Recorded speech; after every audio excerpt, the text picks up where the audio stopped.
ഡോക്ടർമാർ എല്ലാവരും ഉറപ്പിച്ചു പറഞ്ഞൊരു സത്യമുണ്ട്: വൈദ്യശാസ്ത്രം പരാജയം സമ്മതിക്കുകയാണ്. ഇനി ഒരു പ്രതീക്ഷ പോലും, ഒരു ശതമാനം പോലും ബാക്കിയില്ല.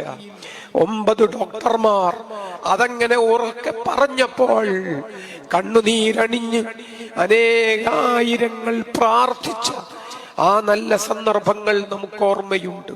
പാവപ്പെട്ട കുടിലുകളിൽ നിന്ന് ഉസ്താദ് അവർകൾ കോരിയെടുത്ത് അറിവും അന്നവും അഭയവും അക്ഷരവും പഠിപ്പിച്ചു കൊടുത്ത് ഉസ്താദ് വളർത്തി SSLC എഴുതിച്ചു, ഉസ്താദ് വളർത്തി MBBS എഴുതിച്ചു, ഉസ്താദ് വളർത്തി വിദേശത്തും മറ്റും ജോലി വാങ്ങിച്ചു കൊടുത്തു.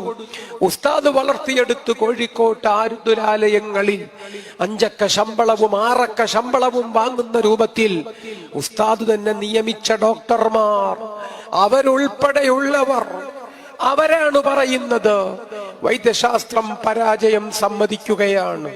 ഹൃദയത്തോട്, മസ്തിഷ്കത്തോട് നമുക്ക് സംവദിക്കാൻ കഴിയുന്നില്ല.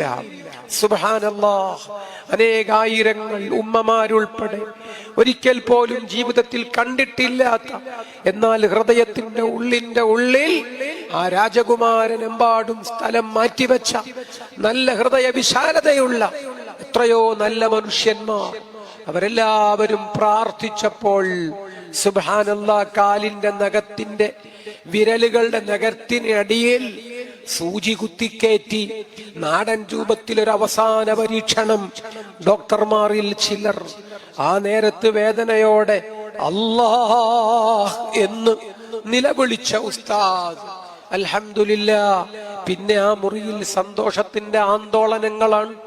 ആ പ്രതികരണം എല്ലാവരെയും സന്തോഷിപ്പിക്കുകയാണ്. അൽഹംദുലില്ലാഹ്, 99% തിരിച്ചു വരവ് ഈ വേദിയിലും നമ്മൾ അത് കണ്ട് ആനന്ദിച്ചു സന്തോഷം പൊഴിച്ചു. 4.5 പതിറ്റാണ്ട് മുമ്പ് ഇവിടെ വന്ന് ഉസ്താദ് മസ്ജിദിന് നിർമ്മാണത്തിന്, അതിന്റെ ഉദ്ഘാടനത്തിന് നമുക്ക് നേതൃത്വം നൽകുന്നു. 4.5 പതിറ്റാണ്ടിന് ശേഷവും അതേ ഉസ്താദിനെ തന്നെ അതേ പ്രവർത്തനങ്ങളുമായി നമുക്കിവിടെ മുന്നിൽ കാണാൻ കഴിയുന്നു. നമുക്ക് തന്നെ അഭിമാനം തോന്നുകയാണ്.